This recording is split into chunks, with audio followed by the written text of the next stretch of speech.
Bom dia, alunos! Sejam bem-vindos à videoaula da semana. E na aula de hoje nós vamos dar sequência ao conteúdo da videoaula da semana passada. Na semana passada nós falamos sobre os tipos de pesquisa estatística e hoje nós vamos falar sobre a organização de dados dessas pesquisas.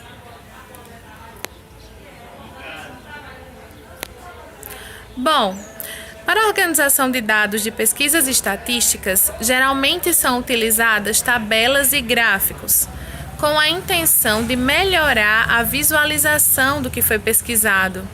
Então, uma tabela é um tipo de quadro onde são registrados nomes das coisas. Elas servem para facilitar a leitura e a comparação dos dados. Então, os dados coletados em uma pesquisa estatística, eles são organizados em uma tabela com a intenção de facilitar a leitura daqueles dados. Aqui no exemplo 1, eu tenho um modelo de tabela para mostrar para vocês. Olha só, a pesquisa feita foi livros lidos por gênero. E os dados coletados nessa pesquisa estão aqui organizados. Uma pessoa, no ano de 2002, leu 4 contos. Em 2003, 8 poesias. Em 2004, 15 crônicas. E em 2005, 7 romances. Então, como vocês podem ver, está tudo organizado nessa tabela. É uma tabela de fácil leitura e fácil compreensão. Nós temos aqui um exemplo 2, que é uma tabela que traz a temperatura máxima e mínima por dia na semana.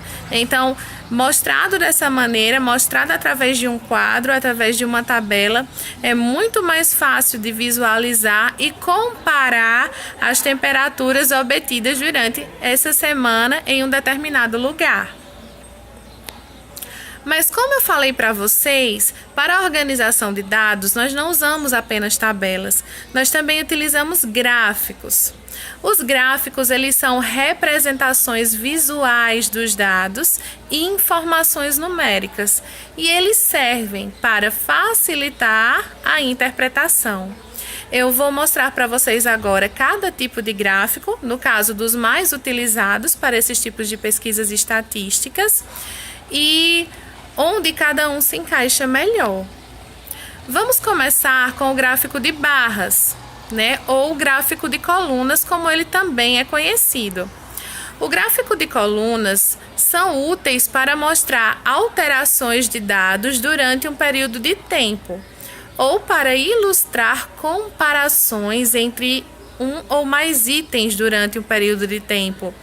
Olha só, aqui tem um gráfico simples falando sobre o desempenho em matemática, dos alunos de uma determinada turma. Como vocês podem ver, 15% desses alunos tiveram um desempenho ruim, 25% um desempenho regular, 35% um bom desempenho, 25% um ótimo desempenho.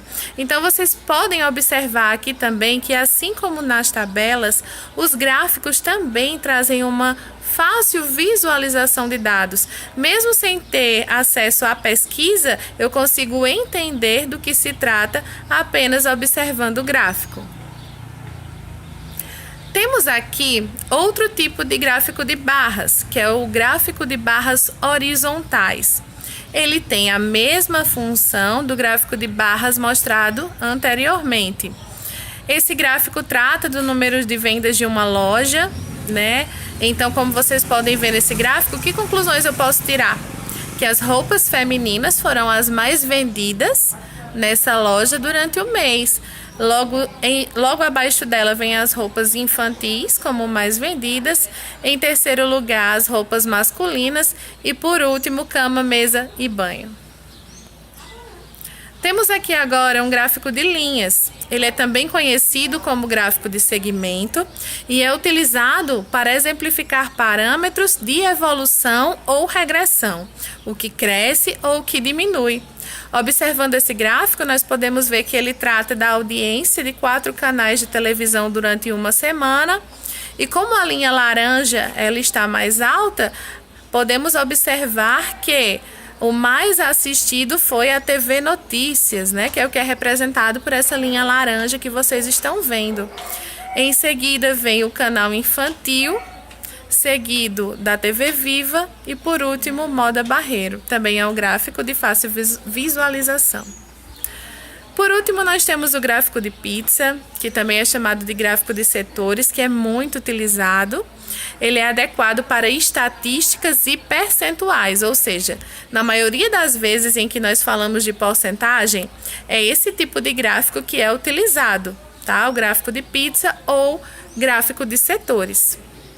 Espero que tenha ficado claro, que vocês tenham entendido, né, a serventia das tabelas e gráficos e da sua visualização nas pesquisas e que tenham observado também como é fácil fazer a leitura desses gráficos e tabelas, independente de termos acesso à pesquisa ou não. Bom, qualquer dúvida, entre em contato no privado e assim que possível eu respondo vocês. Um grande beijo para todos e até a nossa próxima aula!